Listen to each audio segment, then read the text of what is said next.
The soul is nourished by fire and air, and the body by water and earth. Hi there. Today we are covering a topic that has been part of the health and wellness community since before there even was a health and wellness community. It could even be said that we have been using this wellness technique for as long as people have been on the earth. It's super powerful and is full of all kinds of benefits that everyone can take advantage of. This ancient health practice is none other than fasting.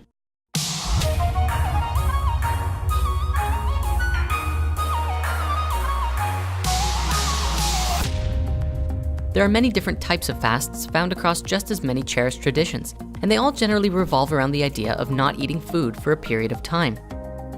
The most common is a water fast where you drink only water and don't eat any food for the duration of the fasting period.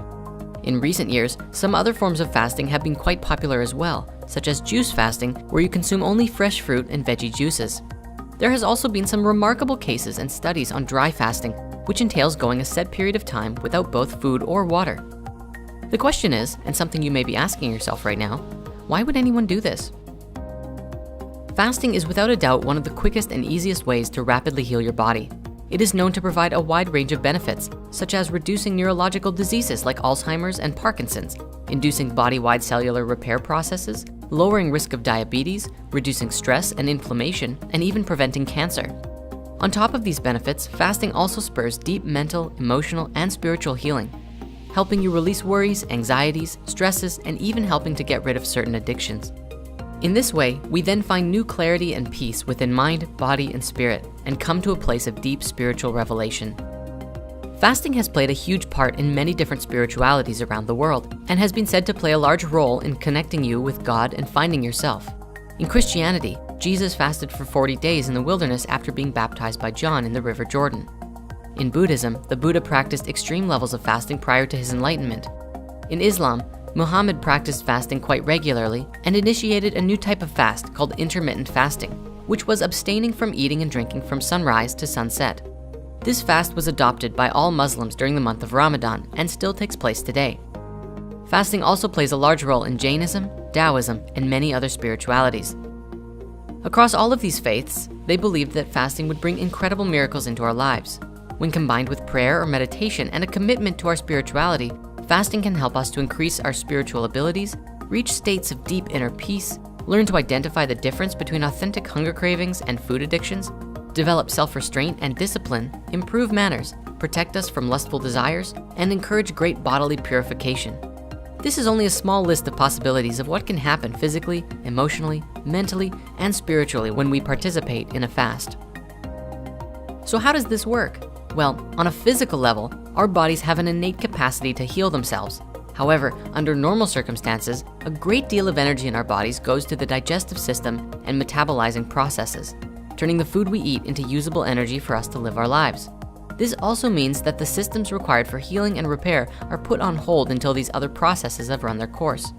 Thus, by fasting, we are essentially asking our bodies to take a break from digesting, freeing up a lot of energy for use on healing other parts of our bodies that often get neglected. For those who are curious, the deep physical cleansing benefits of fasting only really arise when you cut out food entirely. Just eating less than your recommended daily amount is not the same because eating anything at all adds to your body's active energy storage called glycogen, which takes about 10 to 12 hours to be depleted. It's only after this time that the body starts burning fats for fuel and using up your excess fat storage for energy. The benefits that we could really go into here are astounding. However, the main points are as follows. Once your body enters into the state of burning fats for fuels, we see our glucose levels drop. We start to lose weight and belly fat as it's used up for fuel. We see insulin and IGF-1 levels drop, reducing risk of diabetes, and we see many deep cellular repair processes begin as the body begins removing waste material from our cells. We also see beneficial changes to several genes and molecules related to longevity and immunity to disease, as fasting actually produces new stem cells into the body. This process also reduces oxidative stress and inflammation as well. Fasting is also very beneficial for heart health as it improves blood pressure, cholesterol, blood triglycerides, and blood sugar levels. Doing this also improves brain function, which reduces anxiety as a result. Not surprisingly, exercise is the only other thing we know of which shows the same positive effects on brain health as fasting. Whenever you end a fast, it's important to do it very carefully. If you come off of your fast and go straight into eating how you used to, you may find your belly becoming quite bloated. This is actually normal if you intake food too quickly or eat food that your newly cleansed body doesn't actually like. If you instead start with teas, soups, and smoothies, and then begin shifting to small amounts of raw or plant-based foods, your body will have a much easier time adapting back to eating again. For those who are just starting out with the practice of fasting, you should probably know the different kinds of fast that there are, because there are quite a few that exist now. Here's a short list of different fasts that you can try. Water fasting, the most basic and essential of all of the fasts. It's just drink nothing but water for the duration of the fast. In this way, you consume 0 calories, 0 nutrients, and 0 carbs, and thus this becomes one of the purest fasts out there. Many people just starting out sometimes include a small 50-calorie soup broth per day, but no higher, as 50 calories are not enough to stop the ketogenic process of your body breaking down fat storage. The next fast that we want to share is juice fasting. This is one of the easiest fasts to get started with from the perspective that you can go days and days without experiencing hunger because you are still supplying your body with tons of energy for your body to use. We could talk all about juice fasting, but if you really want to learn about this one, go and watch Joe Cross's documentaries, Fat, Sick, and Nearly Dead 1 and 2. They are absolutely brilliant films about Joe's and others' experiences while juice fasting and how much healing was experienced because of it. Intermittent fasting. This is when you fast for a period of time during the day and then break the fast for a meal at some point in your day and then resume fasting. This is essentially the basis of the Ramadan-style fast, but you don't necessarily have to practice fasting only when the sun is up. The idea here is to pick a number of hours that you want to fast for during the day, say 18 hours, and then you have a small window of 6 hours to eat every day. Ideally, you want to reduce this to about a 4-hour window and then fast for 20 hours every day. This style of fasting works best if you can commit to it for several weeks, which gets your body in the same state as if you did a 3-day water fast. Dry fasting. Now, before we even describe this one, we'd like to express not to try this fast until you have practiced other forms of fasting for a long time, and not to practice without supervision. That said, this is going to blow your mind. There is this myth out there that humans can only survive without water for 3 days and then you'll die. However, the longest record for someone surviving on a dry fast is actually 18 days. It is suggested that this same fast is what was practiced by Jesus, Buddha, Moses, and Krishna in the old scriptures, but nobody knows for sure. Dry fasting is particularly intense because it involves cessation of both food and liquid for the duration of the fast. Some even restrict physical contact with water as well, because under dry fasting conditions, the skin becomes more absorptive to the moisture in the air and what you touch. Normally, toxins are released through the liquid in the body, but since there is very little water in the body at this point, toxins are eliminated by a unique mechanism whereby each cell essentially becomes its own furnace to burn up its own waste by attempting to rebalance the heightened levels of pressure between the inside and the outside of the cells. This method of fasting also releases more living stem cells into the body than regular fasting.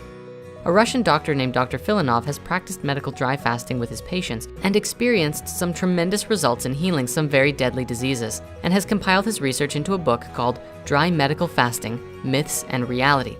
A translation of the book is available on our website, and we'll provide links below in the author comments. My live action counterpart, Jordan, did a 7-day dry fast between the August eclipses of 2017, and you can read about them on his blog. We'll also post links to that in the comments too. There are also a lot of new fasting systems out there which have been invented recently, such as the Master Fast Cleanse. This is a fast which combines intermittent juice fasting and dry fasting, where you consume dark juices for 6 hours a day and then dry fast for the remaining 18 hours until the next hydration period. You also consume a small amount of psyllium husk pudding with activated charcoal and bentonite clay, which is essentially a non-nutritional fiber that massages your intestines and peels toxins out of the colon as it moves through. Then, once a week, you dry fast for a longer period, and that longer dry fast duration increases over the course of the fast, which is upwards of 60 to 120 days. Our friend Giovanni did this fast, and if you'd like to read about the experiences he had, you can do so on the Collective Evolution website. You'll find links to that story in the author comments as well. Now, again, for those who are just starting fasting, or who are even seasoned vets, we'd like to give you some warnings and advice to keep everybody safe. Firstly, be careful and don't push yourself too hard. If you've never done fasts before, it can be jarring and very difficult to do a fast more than a day or two, but that's a great place to start. The first 3 or 4 days are always the hardest, but once you really get into the flow of it, you might even find that you're not even hungry once the fat burning really begins. Also, fasting becomes easier with every friend or family member you do it with.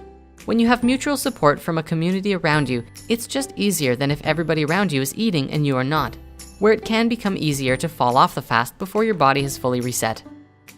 For us, for about a year between 2016 and 2017, we adopted a practice of fasting every Sunday as a spiritual practice and an energetic reset, and it felt great. It actually stopped after we did some much longer fasts, and now we simply fast when it feels right to. Thank you so much for watching, and happy fasting.